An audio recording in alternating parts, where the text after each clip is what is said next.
Capítulo 15. Cornualha 2003.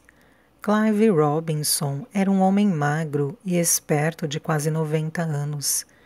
Tinha a testa alta, enrugada e cabelos brancos e espessos, um nariz grande e um sorriso largo. Ele ainda tinha todos os dentes. Seu olhar era claro e afiado, do tipo que sugeria uma mente rápida. Estava olhando Sadie por trás de óculos enormes com armação de baquelite marrom, que ela logo suspeitou que ele usava desde a década de 1970. O calor daquele verão, disse ele, balançando a cabeça, era do tipo que ficava colado na pele, tornando quase impossível dormir. Seco também. Semanas sem uma gota de chuva, de modo que a grama estava começando a desbotar. Não na casa do lago, veja bem. Eles tinham pessoas, jardineiros para garantir que isso não acontecesse. Estava tudo enfeitado quando chegamos lá. Lanternas, flâmulas, grinalda de flores. Eu nunca tinha visto algo assim. Um cara comum como eu, um lugar como aquele. Era tão bonito. Eles nos mandaram bolos na hora do chá. Você pode imaginar isso? Um dia depois de seu filho ter desaparecido, e eles nos enviando bolinhos.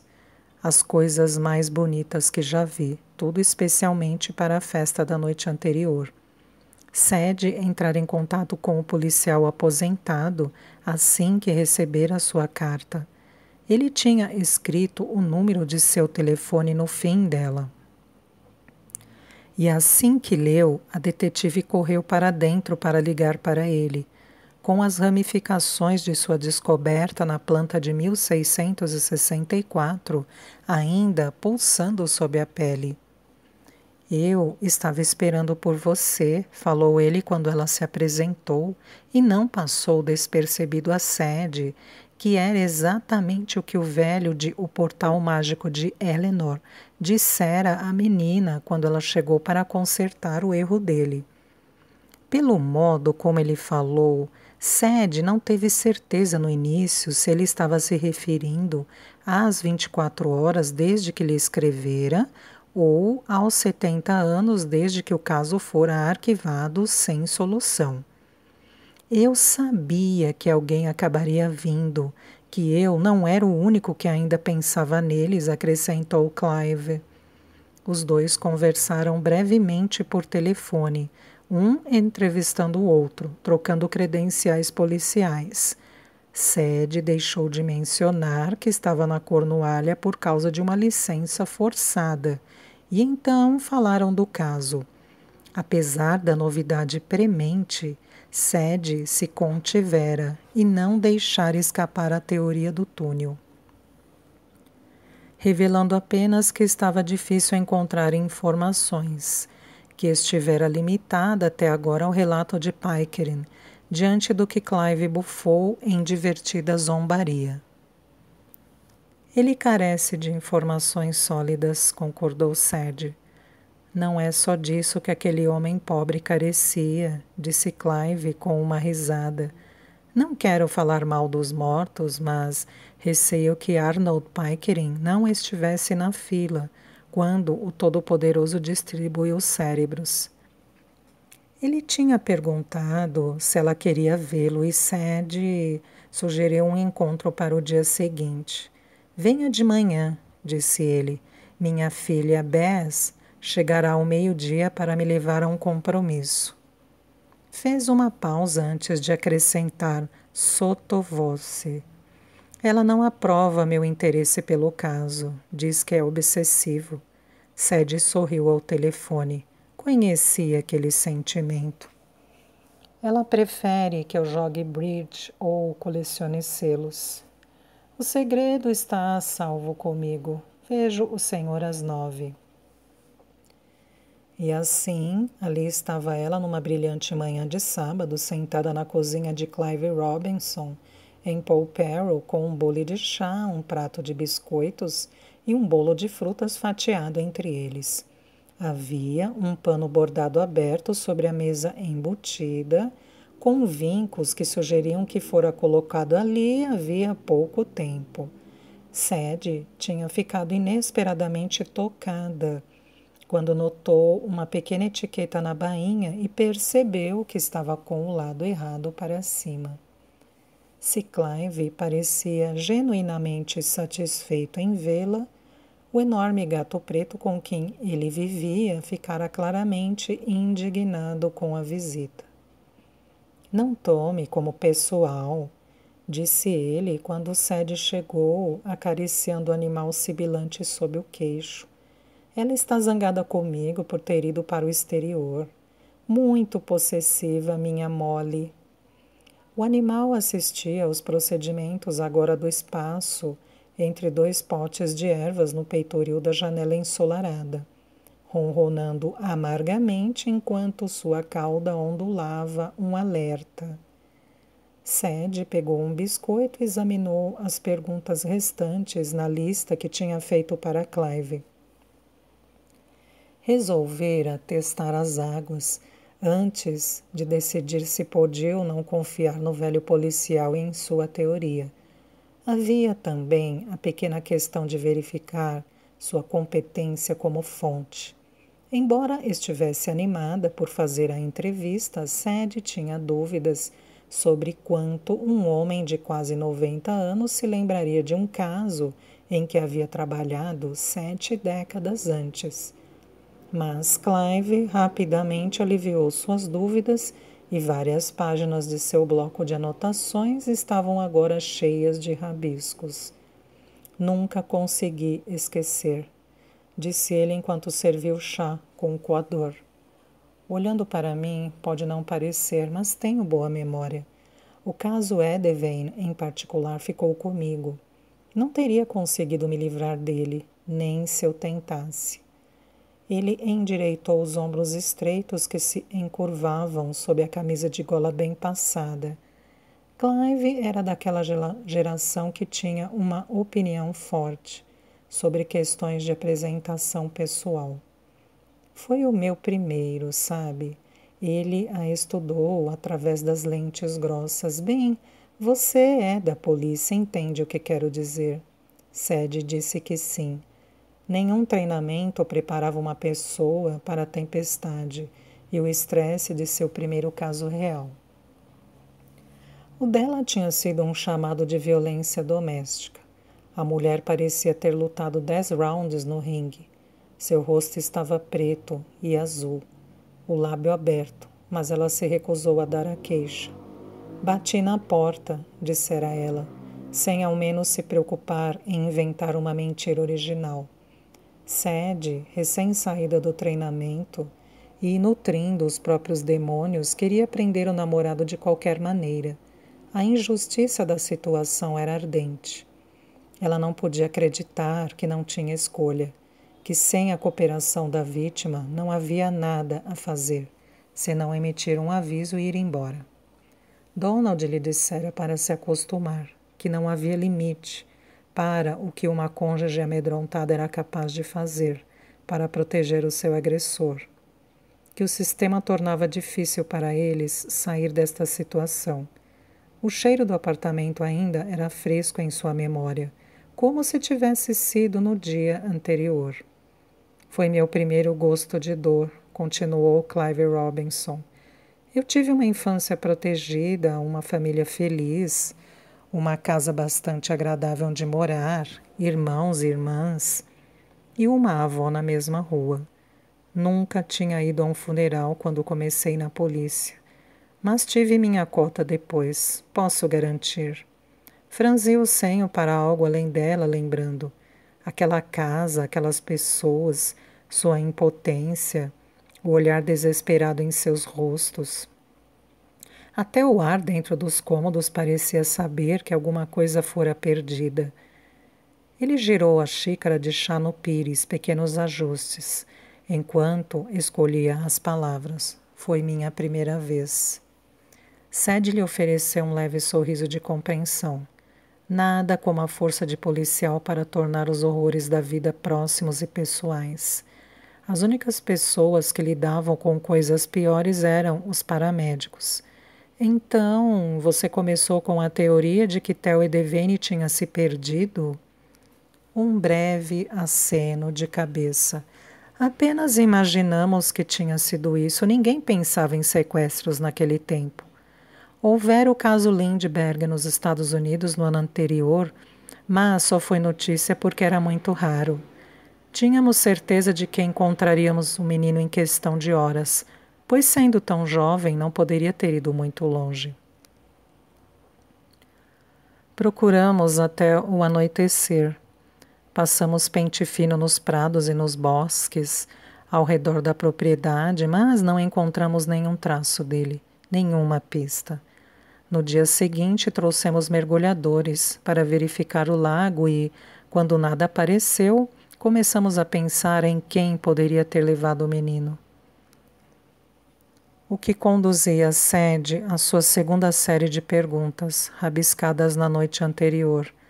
Normalmente, lutava contra a pergunta por quê?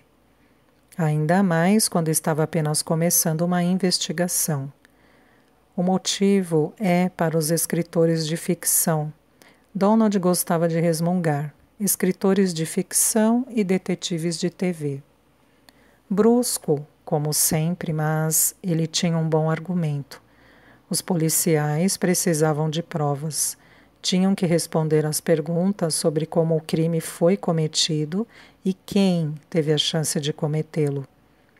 O porquê era uma distração muitas vezes enganosa. Naquele caso, no entanto, com evidências especialmente escassas e 70 anos decorridos desde que o crime fora cometido, Sadie imaginou que exceções tinham que ser feitas. Além do mais, a nova planta mudava as coisas. Aquela misteriosa alcova na cavidade da parede, a possibilidade de outro túnel conectando a casa ao mundo exterior, um túnel que fazia muito tempo havia desaparecido da maioria dos mapas e memórias. Se fosse assim, então um dos aspectos mais intrigantes do caso, o como, poderia ser resolvido, e com ele Sadie esperava o quem, pois o grupo de pessoas que sabiam da existência do túnel devia ser pequeno e exclusivo. Uma frase de um prato frio girava na cabeça de Sadie desde que marcara o encontro com Clive. Diggory sempre começava com a família. Era um erro presumir que a dor e a culpa eram mutuamente excludentes. A frase tinha precedido a primeira visita de Diggory Brent, a ex-mulher e a filha do morto. Você entrevistou os pais? Perguntou Sadie. Foi a primeira coisa que fizemos. Não havia nenhuma evidência que incriminasse nenhum dos dois e eles tinham álibis. A mãe do menino, em particular, tinha ficado bastante visível, já que fora a anfitriã. Ela passou a maior parte da noite na casa de barcos, onde havia passeio de gôndola para os hóspedes. Tudo o que eles contaram foi verificado. Não é surpresa. Por que um pai raptaria o próprio filho? Um argumento válido, mas Sadie não estava preparada para deixá-los de fora tão facilmente. Mesmo se tivesse desenvolvido certo sentimento de parentesco com Eleanor e Devane. O livro de Pickering sugeria um período de cerca de 3 horas entre o final da festa e a descoberta de que o menino tinha desaparecido. Onde estavam os pais então? Ambos foram se deitar na mesma hora.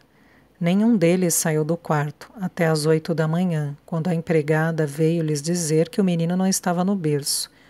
Alguma coisa sugeria que estavam mentindo? Nada. Ou que pudessem ter agido juntos. Para sumir com o garoto, quer dizer? Depois de terem dado boa noite aos seus 300 convidados? Parecia absurdo agora que ele colocava assim, mas Sadie era muito meticulosa. Ela assentiu. Não conseguimos encontrar ninguém que não tenha dito como o menino era amado. Mais do que isso, como fora desejado. Os Edevanes esperaram muito tempo por aquele filho. Já tinham 3 garotas. A mais nova fizera 12 anos em junho de 1933. E o menino era adorado. Todas as famílias ricas queriam meninos naquela época. Alguém que pudesse herdar o nome e a fortuna. Agora não mais. Minha neta me diz que todos os seus amigos querem meninas. Mais bem comportadas, mais divertidas de vestir, mais fáceis em todos os sentidos. Ele ergueu as sobrancelhas brancas, visivelmente incrédulo. Eu mesmo tive filhas e posso garantir que não é bem assim. Sadie deu um ligeiro sorriso enquanto Clive pegava um biscoito. Vou ter que aceitar a sua palavra, disse ela, concentrando-se na lista de membros da família que ele lhe dera quando chegara. Você disse que a avó do menino morava com a família? Um ligeiro olhar franzido cruzou seu rosto amável. Constance Dashiell, uma mulher insuportável, daquele tipo arrogante, cheio de frescuras, que parece que vai devorá-la enquanto responde às suas perguntas. Exceto quando perguntamos sobre a filha e o genro. Ela se tornou muito mais receptiva então. O que ela disse? Pequenas alfinetadas do tipo: as coisas nem sempre são o que parecem. Mais de uma vez fez alusão a infidelidades, insinuando que houvera algum tipo de caso, mas não chegou a dar detalhes. Vocês a pressionaram? Naquela época, alguém da nobreza, especialmente uma mulher, bem, havia regras de conduta diferentes. Não podíamos pressioná-la como gostaríamos. Mas vocês investigaram isso? Claro! Como você sabe, a desarmonia familiar é o pão com manteiga de um policial. Há aqueles que fazem qualquer coisa para punir um cônjuge. O pai que aparece para uma visita, leva as crianças e nunca mais as traz de volta.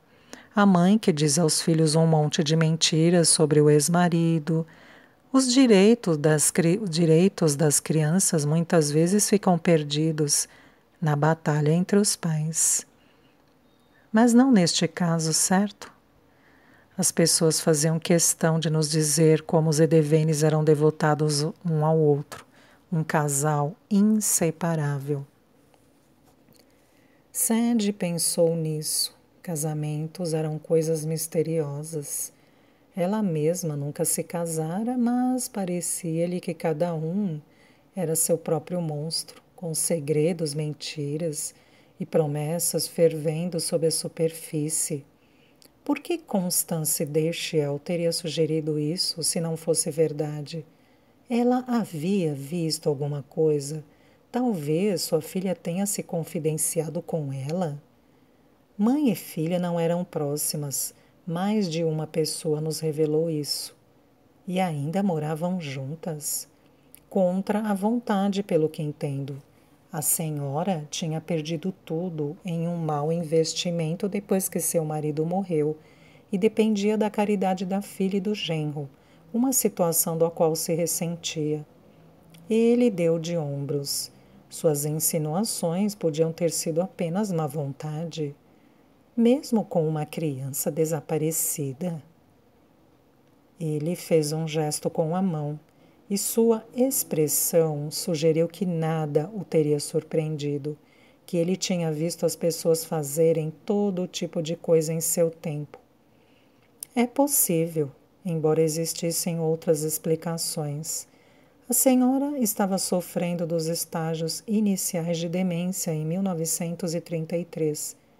Seu médico nos aconselhou a tomar cuidado com o que ela dizia. Na verdade... Eles estavam sozinhos, mas ele se inclinou um pouco para mais perto, como se quisesse compartilhar um segredo que não queria que ouvissem. O Dr. Gibbons sugeriu que Constance tinha sido bastante inconstante no próprio casamento, que era possível que seus comentários fossem, na verdade, lembranças confusas e não relatos confiáveis. Dizem que o passado e o presente se tornam difíceis de separar. O que você acha? Ele estendeu as mãos. Acho que ela era amarga, mas inofensiva. Velha, solitária e tinha um público cativo. Acha que ela estava tentando parecer importante? Era quase como se ela quisesse que lhe fizéssemos perguntas, que a imaginássemos arquiteta de algum grande esquema nefasto. Ouso dizer que ela ficaria satisfeita se a tivéssemos prendido. Teria lhe dado toda a atenção que estava procurando e mais um pouco. Clive pegou uma migalha da toalha de mesa, colocando-a cuidadosamente na borda de seu prato. Não é fácil envelhecer, sentir-se sem a mesma relevância. Ela foi bonita e importante, senhora da casa. Havia um retrato dela pendurado sobre a lareira na biblioteca. Ela era formidável. Ainda estremeço ao me lembrar de como aqueles olhos pintados pareciam observar todos os meus movimentos. Ele encarou Sadie, seu olhar se estreitando de modo que ela vislumbrou o policial firme que ele devia ter sido. Mesmo assim, uma pista é uma pista, e Deus sabe que não tínhamos muitas. Eu os observei, Anthony e Eleanor, muito de perto depois disso, e...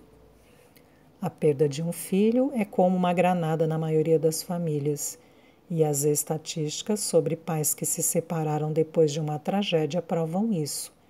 Mas eles eram adoráveis juntos. Ele era tão cuidadoso com ela, gentil e protetor, certificando-se de que ela descansasse, impedindo-a de sair para acompanhar as buscas. Ele mal a perdia de vista. Sua boca se comprimiu quando ele lembrou. Realmente foi um tempo terrível. Pobre mulher. Aquele era o pior pesadelo de uma mãe, mas Eleanor se comportou com extrema graciosidade. Sabe, durante anos depois que a família partiu, ela costumava voltar aqui. Para a cidade? Para a casa, só ela, sozinha. Isso era novo. Louise, amiga de Bertie, tinha sugerido que ninguém da família estivera ali desde o desaparecimento de Theo. Você viu? A polícia ouve coisas. Correu pela cidade a notícia de que havia alguém de volta à casa do lago. Fui até lá algumas vezes, apenas para ter certeza de que ela estava bem, ver se havia alguma coisa que eu poderia fazer para ajudar. Ela sempre foi educada. Dizia que era gentil da minha parte, mas estava apenas tirando um descanso de Londres. Clive deu um sorriso triste, mas eu sabia que ela esperava que ele voltasse. Não tinha acabado para ela.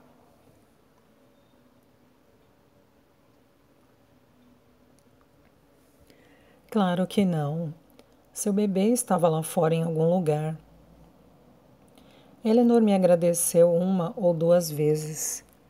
Disse que apreciava o trabalho que tínhamos feito, a dedicação com que tínhamos procurado seu filho.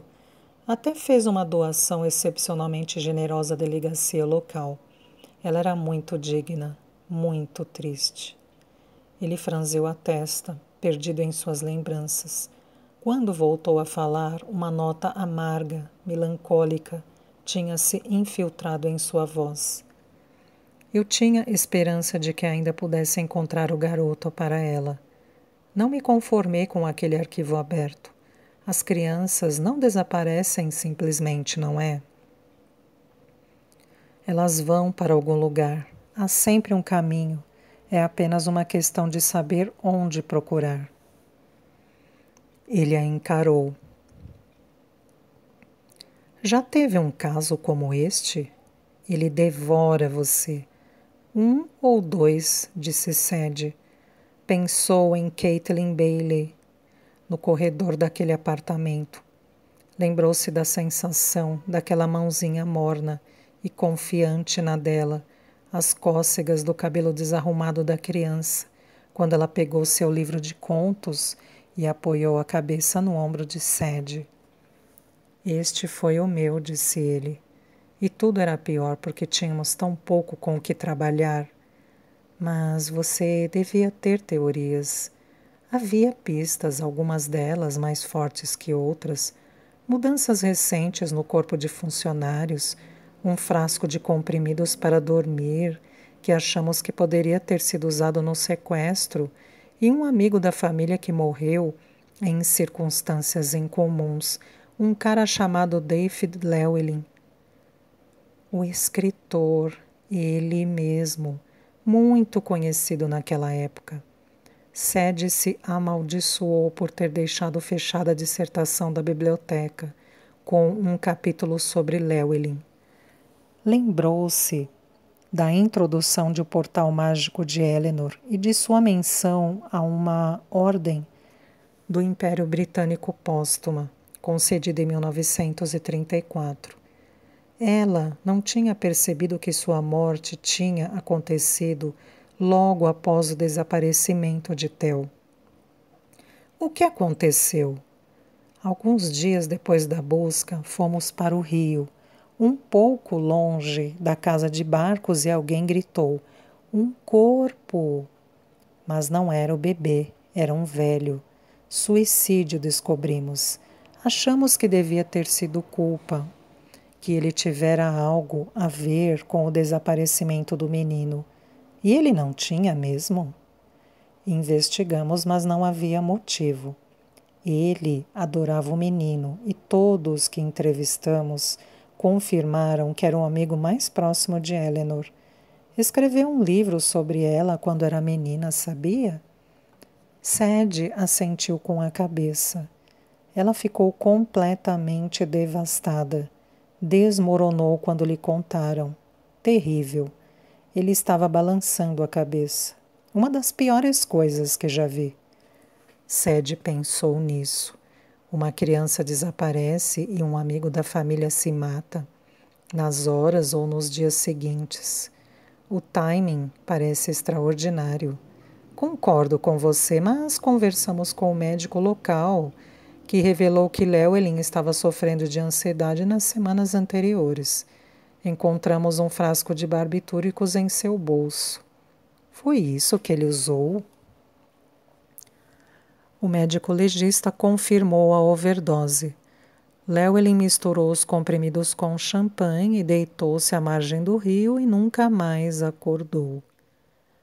Timing extraordinário, como você diz, visto que o menino foi levado na mesma época, mas não havia nada suspeito nisso.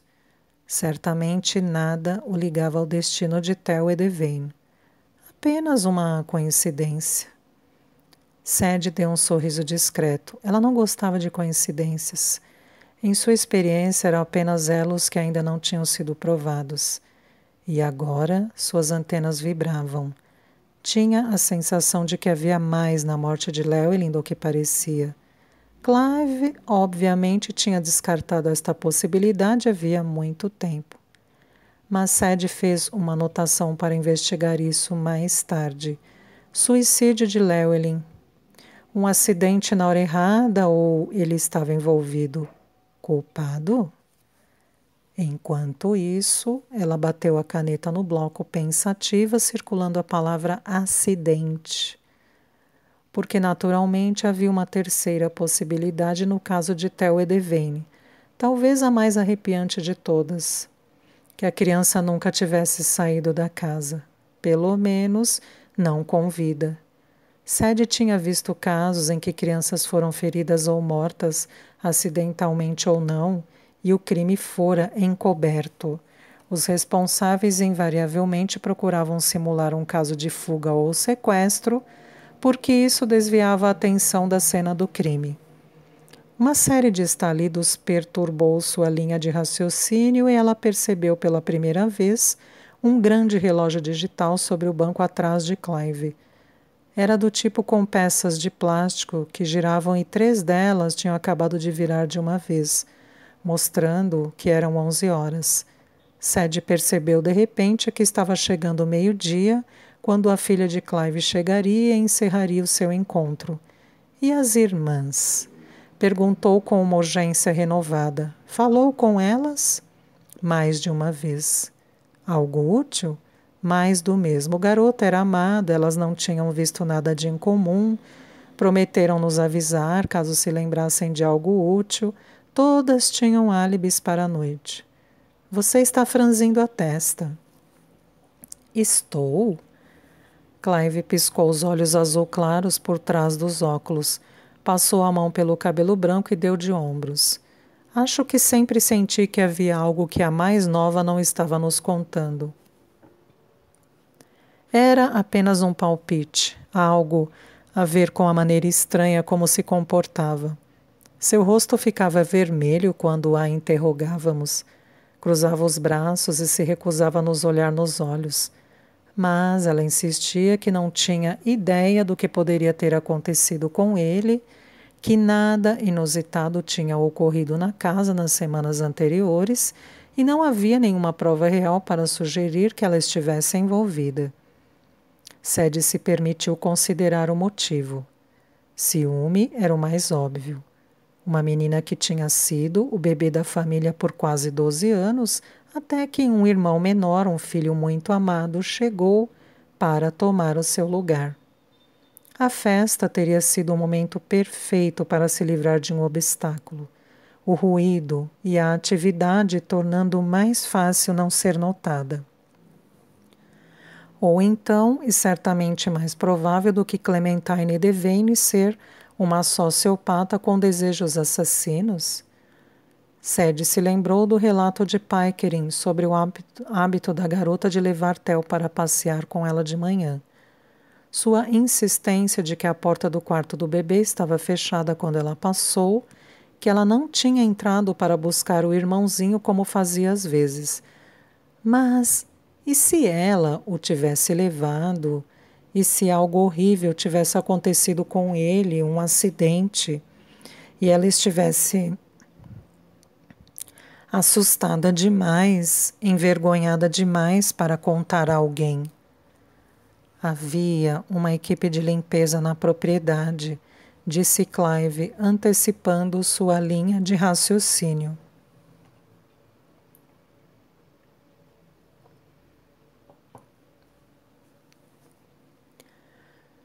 No momento em que o último hóspede saiu, ao nascer do sol, a equipe contratada começou a arrumar o local. Ninguém viu nada. Mas e se, como o Sadie suspeitava, houvesse outra maneira de deixar a casa sem ser visto? Ela escreveu a palavra Clementine em seu bloco de anotações e a circulou. Como ela era, Clementine Devane. Um moleque, não há como negar. Eram todos um pouco diferentes, os Devanes. Encantadores, carismáticos, fiquei bastante impressionado com eles, admirado. Eu só tinha 17 anos, lembre-se, e era imaturo. Nunca conheci pessoas como eles. Era o romance, acho, a casa grande, o jardim, a maneira como falavam, as coisas de que falavam, suas boas maneiras e as regras tácitas que seguiam. Eles eram encantadores. Olhou para ela. Gostaria de ver uma foto? Você tem uma? A oferta tinha sido feita abertamente, com ansiedade até, mas agora ele hesitava. Não tenho certeza. Bem, é um pouco estranho você sendo um membro atual da polícia. Mais ou menos, disse Sadie antes que pudesse evitar.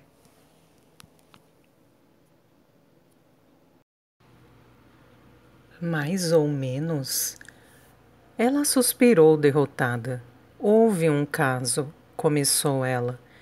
Então, talvez pela calma da cozinha, pela distância de Londres e de seu mundo real, pela conexão profissional que sentia com Clive, ou pelo alívio de finalmente poder contar a alguém o segredo que tão diligentemente vinha escondendo de Bertie, Sadie se pegou resumindo o caso Bailey, O modo como ela se recusou a deixá-lo ir.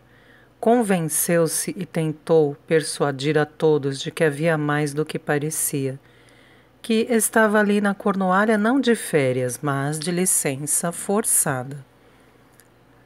Clive ouviu sem interromper e, quando ela terminou, ele não franziu a testa. Não começou um sermão e nem lhe pediu que saísse. Disse simplesmente: "Eu vi no jornal. Um negócio terrível.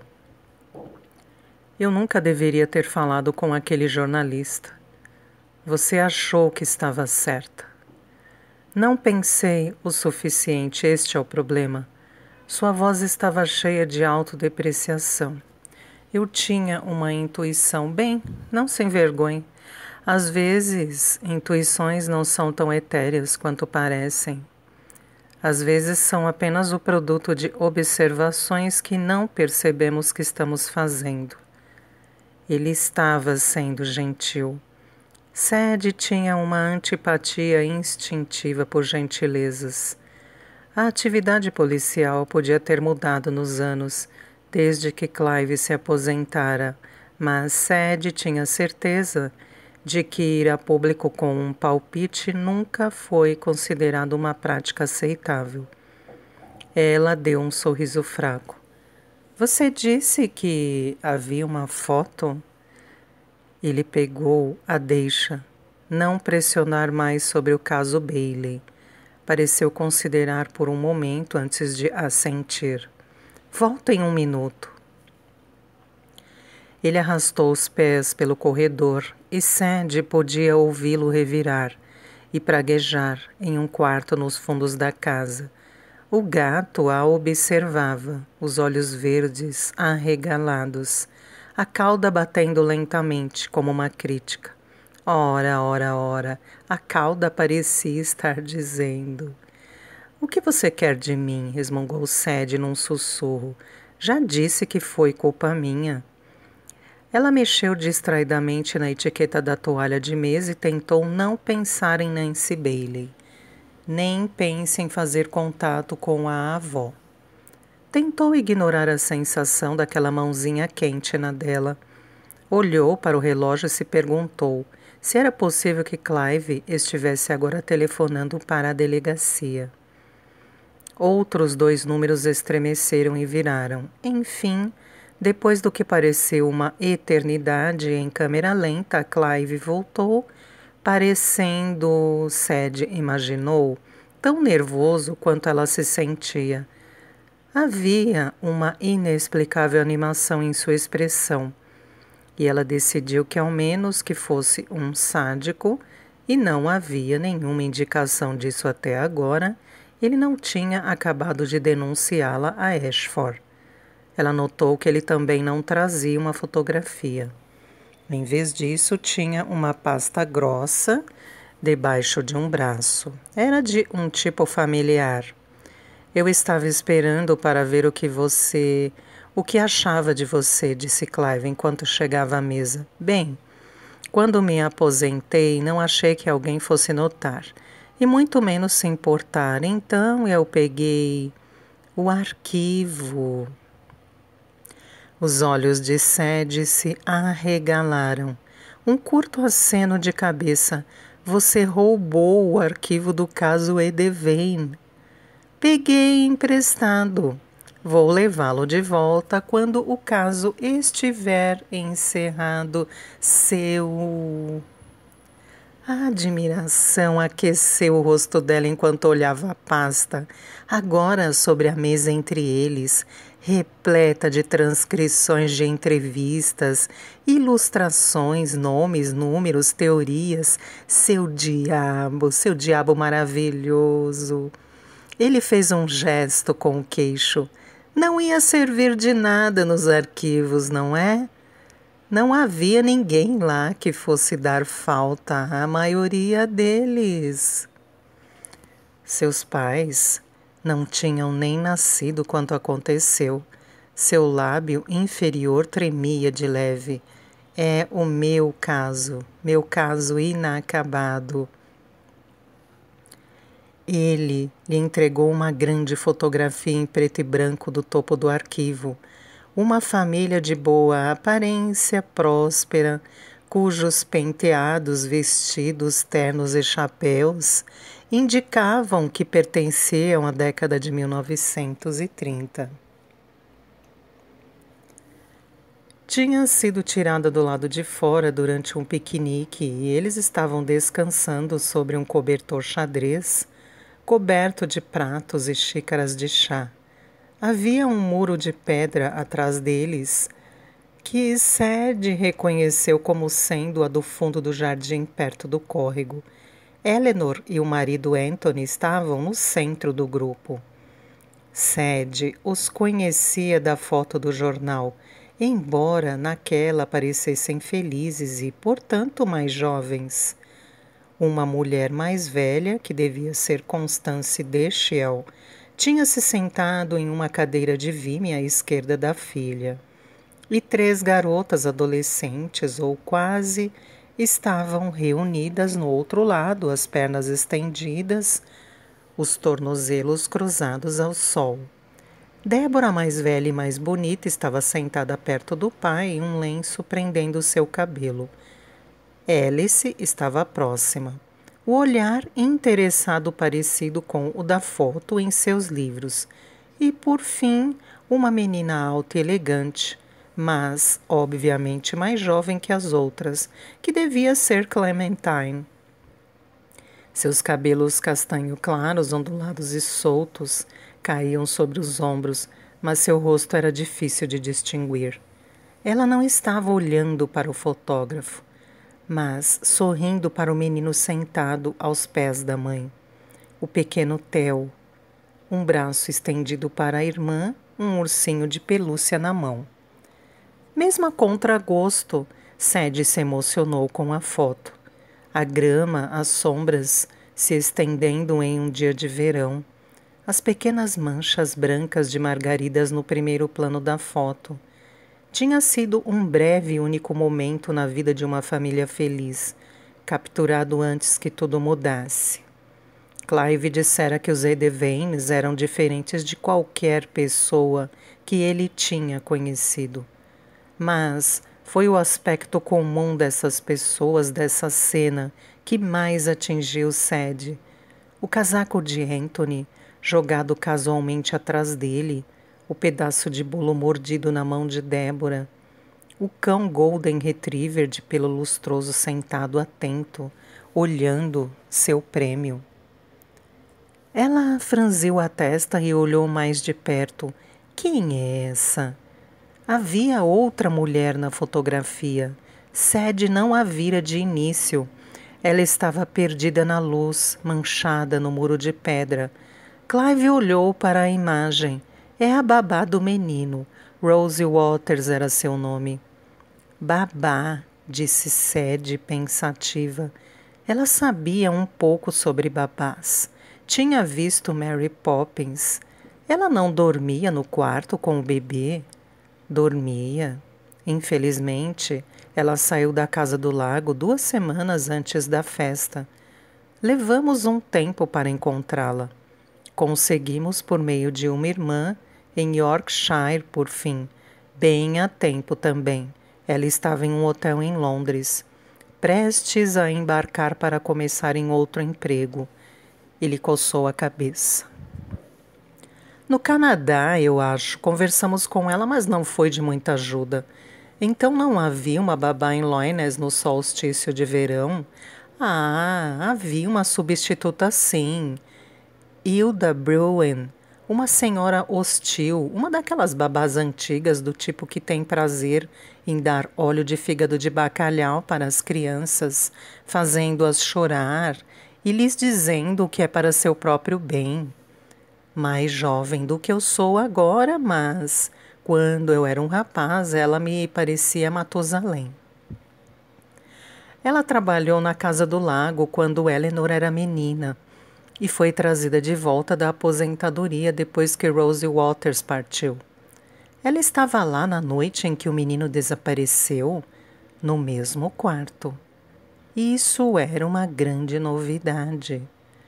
Ela deve ter visto ou ouvido alguma coisa. Clive balançou a cabeça. Dormia como um bebê. Parece que tinha tomado uma dose de uísque para ajudar a silenciar o barulho da festa. Não era incomum, pelo que pude concluir. Não é possível, mas é. Não havia menção a ela no livro de Pickering. Não, bem, não haveria, não é? Ele era um homem tolo e ninguém lhe dava a menor atenção. Por isso se limitou ao que encontrou nos jornais. Não entendo como algo assim poderia ter ficado fora dos jornais. Alguém dormindo no mesmo quarto que o menino. A família insistiu.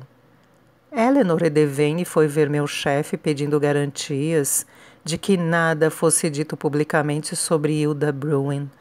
A babá estava na família havia muito tempo e eles não permitiriam que sua reputação fosse manchada.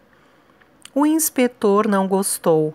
Ele deu de ombros, mas, como eu disse, eram outros tempos. Uma família como os Edevanes, nobres, eles receberam uma indulgência que não seria concedida hoje em dia. Sede perguntou-se quantas outras pistas tinham sido perdidas por causa dessa, entre aspas, indulgência. Deu um suspiro, recostou-se na cadeira e girou a caneta de um lado para outro, antes de jogá-la levemente sobre o bloco de anotações. Há tão pouco para continuar. Clive sorriu. Num triste pedido de desculpas, ele gesticulou para a pasta de arquivo cheia. Sabe, de todo este material de centenas de entrevistas, apenas uma testemunha achava que poderia ter visto algo útil. Sede ergueu as sobrancelhas numa interrogação. Uma das convidadas da festa relatou ter visto uma silhueta de uma mulher na janela do quarto do bebê na noite da festa. Pouco depois da meia-noite, segundo ela. Era a hora dos fogos de artifício. Disse que quase não nos contou. Estava andando por ali com um homem que não era seu marido. Sede franziu as sobrancelhas, mas falou que não suportaria pensar que o menino não fora encontrado porque ela não se apresentara. Ela era confiável. Jurou que tinha visto, mas ainda dava para sentir o cheiro de álcool nela no dia seguinte. Poderia ter sido a velha babá que ela viu? Clive balançou a cabeça. Dificilmente. Ela insistiu que a silhueta era esguia e Hilda Bruin era decididamente forte. Sede pegou outra vez a fotografia do piquenique. Havia muitas mulheres na família Devane e todas eram magras. Na verdade, percebeu, ao olhar a imagem, que Anthony Devane era o único homem entre eles, além do bebê Theo, claro. Era um homem bonito, de 40 e poucos anos, mas com cabelos louros escuros, as sobrancelhas pesadas e inteligentes. E o tipo de sorriso que Sede suspeitava que era concedido livremente aos que amava. Seu olhar deslizou para a mulher no muro de pedra, escondida pela sombra, exceto por um tornozelo delgado que tinha se esgueirado para a luz do sol. Por que ela foi embora, Rose Waters, quero dizer? Foi dispensada. Demitida? Sede levantou a cabeça bruscamente. Uma diferença de opinião, segundo Eleanor Edevane. Que opinião? Algo a ver com tomar liberdades. Tudo foi bastante vago. Sede pensou nisso. Parecia uma desculpa, o tipo de coisa que as pessoas diziam quando tentavam mascarar uma verdade desagradável. Ela olhou para Eleanor. À primeira vista, Sede presumira que a fotografia era de uma família feliz e despreocupada, desfrutando de um dia quente de verão. Ocorreu-lhe agora que tinha sido pega no mesmo feitiço que Clive descrevera. Deixar que o charme, a riqueza e a atratividade da família Devane a deslumbrassem. Olhou mais de perto. Será que estava imaginando tensão nos belos traços do rosto de Eleanor? Sadie deu um suspiro lento e pensativo. E Rose Waters? Ela disse a mesma coisa? Sim. Também estava muito angustiada, descreveu a demissão como inesperada e injusta. Particularmente preocupante porque fora seu primeiro emprego como babá. Estava lá havia 10 anos, desde os 18. No entanto, não havia muito que pudesse fazer sobre isso. Não havia como fazer uma queixa naquela época. Ela teve sorte de receber boas referências.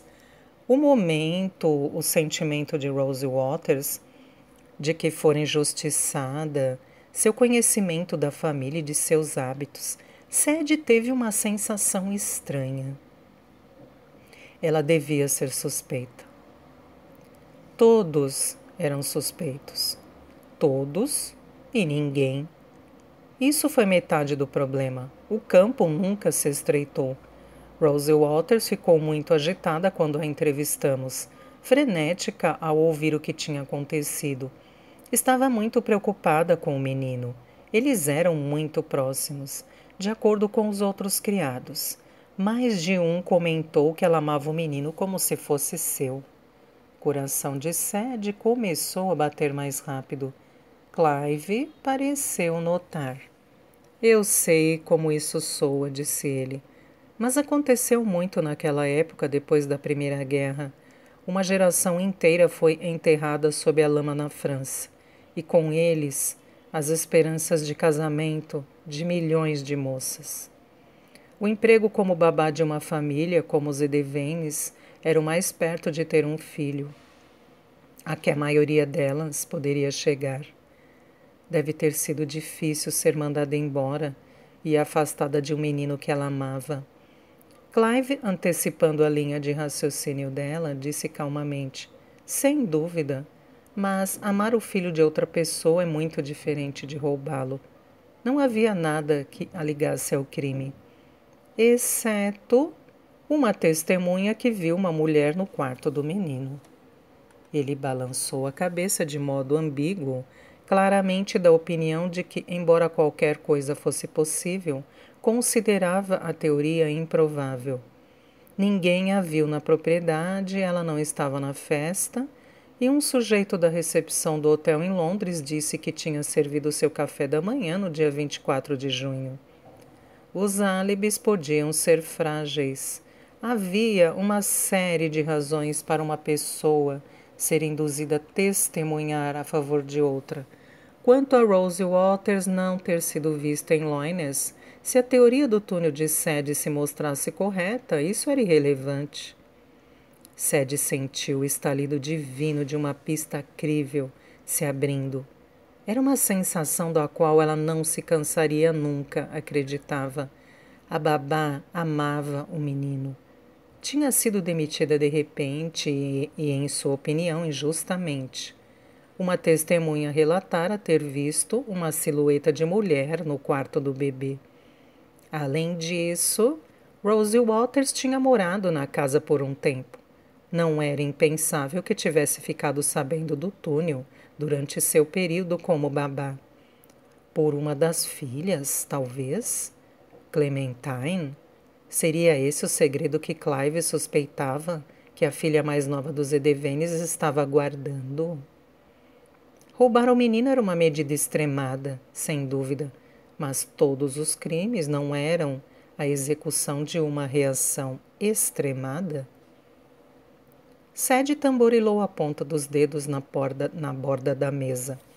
A demissão de Rose Waters era importante. Ela simplesmente sabia disso. Vou lhe dizer uma coisa. Foi uma grande pena ela não estar em Loines naquela noite, falou Clive. Mais de uma pessoa que entrevistamos comentou como Rose Waters era vigilante quando se tratava do menino. Mesmo Eleanor Devane disse que isso nunca teria acontecido se a babá Rose ainda estivesse lá. Ela estava cheia de remorso. por ter demitido a babá? Ele assentiu. Mas os pais geralmente acham uma forma de se culpar, não é? Ele pegou a foto e a estudou, afastando suavemente uma partícula de poeira com a parte de trás dos dedos. Sabe, ela parou de voltar à casa durante a Segunda Guerra Mundial. Achei que fosse apenas a guerra, que tornou tudo uma confusão tão sangrenta. Mas, mesmo depois, Eleanor Edevene nunca mais voltou. Eu me perguntava sobre ela às vezes, se tinha sido atingida por uma bomba. É uma coisa terrível de se dizer, mas a guerra era assim. Todos nós nos acostumamos com as pessoas morrendo. É triste pensar que a casa ficou abandonada, mas fazia sentido que ela ficasse longe. Tanta morte e destruição, o tempo continuou se arrastando. 6 longos e duros anos de guerra. O mundo era um lugar diferente quando terminou. Tinham-se passado mais de 11 anos desde que o menino desaparecera. Fosse qual fosse a vigília que ela estava mantendo ali, acho que a superou. Finalmente deixou que o garotinho se fosse. Sadie se perguntou se ele estava certo, se havia um ponto em que até mesmo o mais determinado enlutado superava suas perdas. Se metade de uma década de guerra e de austeridade, de destruição em massa e de desperdício, poderia apagar a memória de um sofrimento comparativamente pequeno e pessoal. Não importava quão abrasador tivesse sido. Talvez uma pessoa pudesse aprender a viver com a sombra de uma criança. Qualquer coisa era possível. Bastava olhar para Maggie Bailey. Ela havia se afastado de sua filha. Ela não fez, nunca faria uma coisa dessas. Insistira Nancy Bailey. Sadie afastou a voz dela. Então, disse Clive com um sorriso triste, aí está. Um resumo do caso Edevene. Milhares de horas de trabalho, a melhor das intenções, décadas de obsessão pessoal e quase nada para mostrar. Não há mais pistas dignas hoje do que tínhamos nos primeiros dias da investigação. Sadie sentiu o peso de sua teoria não compartilhada entre eles. Agora era a hora de contar. Ele confiara nela ao lhe mostrar seu arquivo. O mínimo que podia fazer era retribuir o favor. Eu posso ter algo novo. Clive inclinou a cabeça como se ela tivesse falado em uma língua estrangeira e ele tentasse decodificar o significado de sua declaração. Uma teoria, quero dizer. Eu ouvi. Os olhos dele brilharam e ao mesmo tempo se estreitaram, como se ele estivesse se protegendo da própria ansiedade. Quando falou, sua voz era grave. Vá em frente. Sadie começou com o mapa que Alastair encontrara para ela, sua idade e obscuridade, sua origem incomum, passando a descrever a planta com a pequena cavidade sem descrição na parede, e sua teoria de que poderia levar a um túnel. Ele assentiu e disse: Eu sabia que havia pelo menos um túnel. Nós o verificamos nos dias seguintes, mesmo com o alçapão no jardim selado. Mas eu não sabia nada sobre um que poderia levar àquela parte da casa. Ninguém sabia. Esse mapa era velho, você diz? Muito. Ele estava armazenado com outros itens e peças em algum porão mofado e só foi encontrado durante reformas recentes. Todo o lote foi enviado para restauração e encerrado no arquivo do condado, e foi assim que cheguei a essa planta.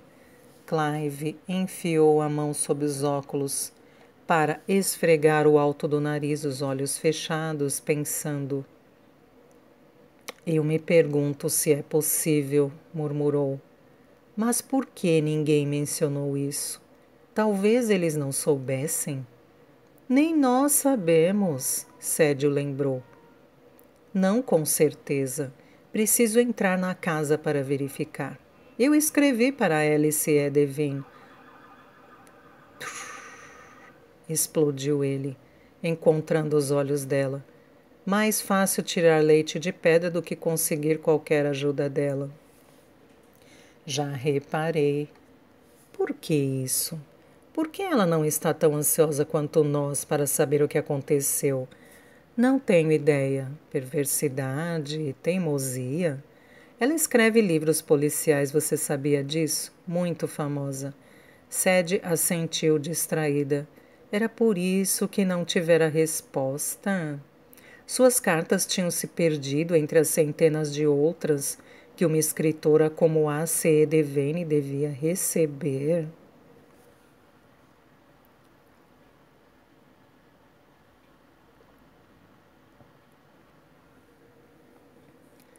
Cartas de fãs, pedidos de dinheiro, esse tipo de coisa. Um detetive chamado Brent, continuou Clive. Li alguns livros dela, não é ruim. Peguei-me tentando ler nas entrelinhas, ver se havia alguma coisa lá que ajudasse no caso. Eu a vi na TV há algum tempo, ela era como eu me lembrava. O que você quer dizer? Alta e poderosa, enigmática, segura de si. Tinha 16 anos quando o irmão desapareceu. Apenas um ano mais nova do que eu, mas de uma espécie diferente, fria, como um pepino quando a entrevistamos. Muito fria? E ele assentiu.